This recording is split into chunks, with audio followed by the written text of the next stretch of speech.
नमस्कार दोस्तों, स्वागत है आपका एक बार फिर से हमारे इस चैनल डिजिटल ज्ञान पर। वैरागी बने तो जग छूटे, सन्यासी बने तो छूटे तन, महाकाल से प्रेम हो जाए तो छूटे आत्मा के सभी बंधन। दोस्तों, चिड़िया की शिव भक्ति और चिड़िया वाली बूढ़ी माँ की कहानी हम आप सभी को सुनाने वाले हैं। दर्शकों, चिड़िया वाली बूढ़ी माँ का मंदिर जो कि गुजरात में स्थित है, यह एक सच्ची कहानी है। दर्शकों, कौन है यह चिड़िया वाली बूढ़ी माँ है? क्या है चिड़िया की कहानी? आइए जानते हैं। इस कहानी के माध्यम से, इस कथा के माध्यम से एक बात और दर्शकों, अगर यह कहानी सुन रहे हैं तो पूरा सुनिए। इस कथा को आधा अधूरा छोड़कर जाने की गलती मत करिएगा, क्योंकि इस पवित्र कथा को आधा अधूरा छोड़ने से आपको पाप भी लग सकता है। इसीलिए इस कथा को पूरा सुनिए। आप शिव भक्त हैं तो भोलेनाथ का अनादर ना करें। इससे पहले कि हम कहानी को शुरू करें, आप हमारे चैनल को सब्सक्राइब कर लीजिए, लाइक करिए, शेयर करें। दोस्तों, प्रीत करो महादेव से, मत मांगो फलदान, तजकर फल की कामना करिए भक्ति निष्काम। एक गौरैया पक्षी का जोड़ा एक बड़े शिव मंदिर में उसके पास स्थित पेड़ पर रहा करती थी। और उस शिव मंदिर में जब भी पूजा पाठ, सुबह शाम जब भी आरती होती, तब तक वो दोनों पक्षी, वो दोनों चिड़िया उस मंदिर में रहते और भगवान शिव की आराधना करने लगते हैं और घंटों घंटों बैठे महादेव की भक्ति में लीन रहते हैं। इतनी भक्ति करते हैं, निराधार भक्ति करते हैं कि उन्हें अपने तन मन का, अगल बगल के होशो हवास का कोई पता नहीं रहता। उन दोनों पक्षियों का रोज का यही नियम, सुबह शाम जब भी मंदिर में घंटी बजती, आरती होती, तब वे पक्षी उस मंदिर में पहुंच जाते हैं और भगवान शिव की आराधना करने लगते हैं। उसके बाद अपने बच्चों के लिए और अपने लिए चारा पानी की व्यवस्था करते। उन दोनों पक्षियों का, दोनों चिड़ियों का यही रोज का नियम था। और दर्शकों, उसी मंदिर के बगल में थोड़े ही दूर पर एक बूढ़ी माँ का घर था। उस बूढ़ी माँ को कोई संतान नहीं थी। उनके आगे पीछे देखरेख करने वाला उनका कोई नहीं था। वो अकेले अपना जीवन व्यतीत कर रही थी और उस बूढ़ी माँ को पक्षियों के प्रति बड़ा लगाव था और चिड़ियों को, पंछियों को बहुत प्रेम किया करती थी। उनके लिए रोज नित्य प्रति अपने घर की छत पर पानी, दाने, यह सब चीजें डाला करती थी। उस बूढ़ी माँ का यही काम रोज का था और वह दोनों चिड़िया उस बूढ़ी माँ की छत पर आते हैं और आसानी से दाना चुगते, खाते पीते और उसमें से कुछ अपने बच्चों के लिए अपने साथ ले जाते हैं। इसी तरह उनका जीवन व्यतीत हो रहा था कि चिड़ियों का पेट भर रहा था और साथ ही आराम से निश्चिंत भगवान शिव का आराधना कर पा रहे थे। अब इसी तरह दिन गुजर रहे थे। एक दिन की बात है, वह बूढ़ी माँ बीमार हो जाती है। वह अपने बिस्तर पर पड़ जाती है। उनके बहू बेटे तो कोई था नहीं कि उनका उपचार करता, उन्हें दवाई वगैरह देता। अब बूढ़ी माँ बिना दवा के, इसी तरह बिना सेवा के बस बिस्तर पर पड़े रहती। अब वो अपनी छत पर दाना पानी नहीं डाल पा रहे हैं। अब जब वह गोरिया पक्षी उस बूढ़ी माँ के छत पर दाना चुगने के लिए आते हैं तो वहाँ दाना पानी नहीं देखते हैं। तो वो सोचते हैं कि बूढ़ी माँ कहाँ चली गई, दाना पानी क्यों नहीं डाल रही है। इसी तरह 2 दिन बीतते हैं, 3 दिन बीतते हैं। धीरे धीरे वो बूढ़ी माँ कमजोर होने लगती है। बिना दवाई दर्पण के एक दिन उनकी मौत हो जाती है। अब जब वो पक्षी देखते हैं कि बूढ़ी माँ का कोई पता नहीं चल रहा है और छत पर दाने भी नहीं डाला जा रहा है, तो वो घबरा जाते हैं। वो बहुत ही परेशान होते हैं और उस बूढ़ी माँ को पूरे गांव में आसपास ढूंढने लगते हैं, खोजने लगते हैं। खोजते खोजते दोनों थक जाते हैं। तो उसमें से जो मादा गोरिया थी, वो अपने पति से कहती है, स्वामी, बूढ़ी माँ का कोई पता नहीं चल रहा है। बूढ़ी माँ कहाँ चली गई? वो हमें दाना पानी दिया करती थी और अन्य पक्षियों का देखरेख किया करती थी।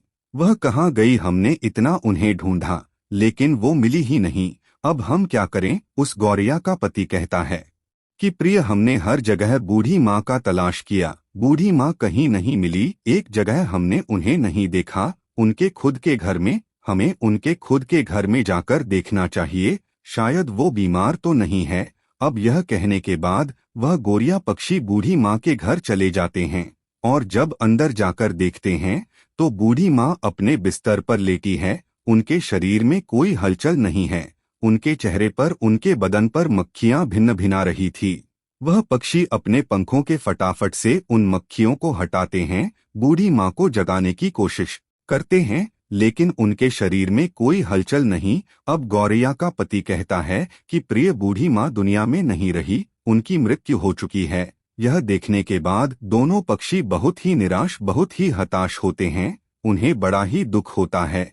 अब उन्हें दाना चुगने के लिए दूर दूर जाना पड़ता है। अभी इस तरह शाम हो जाती है।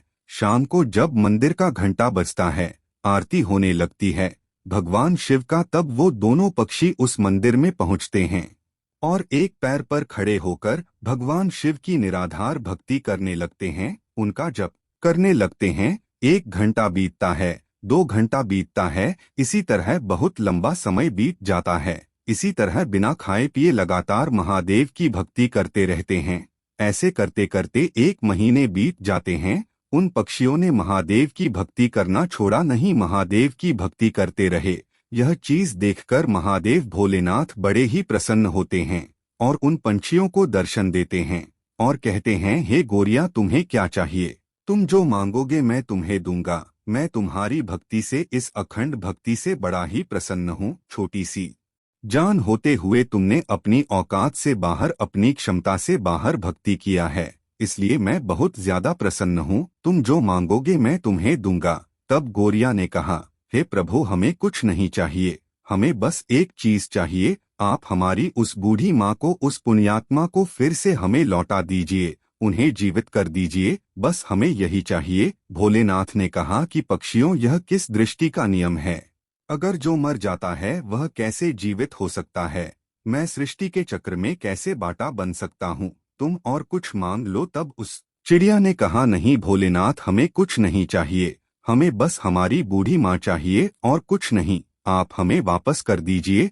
तब भोलेनाथ ने कहा, पक्षियों, अब वो बूढ़ी माँ का शरीर गल चुका है, उसमें से कीड़े निकलने लगे हैं, उनका शरीर क्षत विक्षत हो गया है, मैं उन्हें कैसे जीवित कर सकता हूँ? उनका शरीर ही ठीक से नहीं रहा तो उसको प्राण कैसे दूँ? तब वो दोनों पक्षी, दोनों पति पत्नी हट करने लगते हैं और कहते हैं, प्रभु, आपने हमें वचन दिया था कि तुम जो मांगोगे मैं दूंगा, तो प्रभु आप अपने वचन से पीछे हट रहे हैं। है भोलेनाथ, अपने वचन से फिर नहीं सकते।